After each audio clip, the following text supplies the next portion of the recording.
And here now to talk more about this, Dorsey, a retired LAPD police sergeant and author of Black and Blue, the Creation of a Social Advocate. Sergeant, thanks so much for being with us and welcome to the show. We know that police say Walker was not armed at the time of the shooting. Police also say a shot was fired from his vehicle earlier during the pursuit. Let's look at that. 21 shots fired. That vehicle just had a shot come out of its door.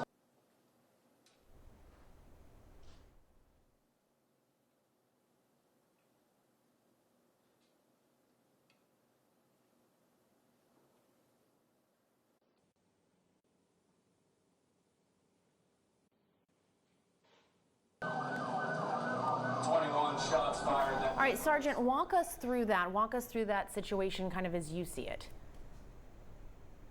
Well, certainly the fact that there was a shot fired from the vehicle during the car chase is going to play an important and critical role, in my belief, in terms of the officer's perception.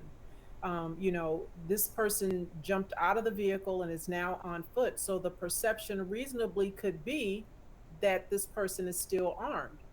And so while firing, one or two shots at a perceived armed suspect might be okay, 65 is clearly excessive.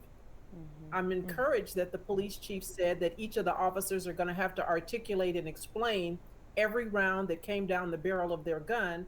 I don't know if it was a matter of contagious gunfire and they're believing that the other rounds are coming from Mr. Walker. This is all going to come out in their internal investigation.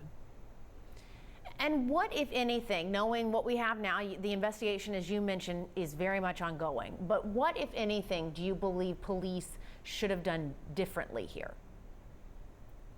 Well, it's always imperative in my mind that you have a tactical plan. I think poor tactics lead to poor shootings, and I don't know if these officers, listen, I don't know how long the car chase was going on, but any good officer would want to have a conversation with your partner in the event of something going sideways during the course of your shift. What do we do if we get into a shooting situation? Who's going to be the designated shooter so that you don't have a contagious gunfire situation? Obviously, there were many officers on foot during that foot pursuit.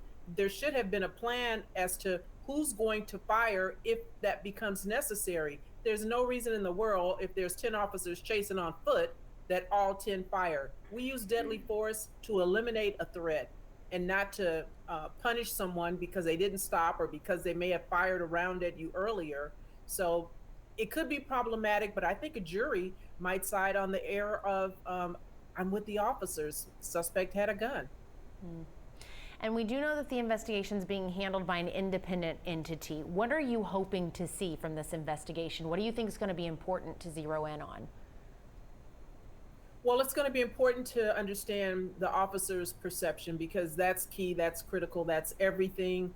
That will determine whether or not criminal charges are going to be filed. And listen, they have a union there that I'm sure is strong and going to be very involved and engaged in making sure these officers do, air quote, articulate why they fired as many rounds as they did. Each officer is going to have to speak to the number of rounds that came down the barrel of their individual gun. Collectively, 60 is ridiculous. But if one officer, fired 2 and somebody else fired 17, then they're going to have some splaining to do.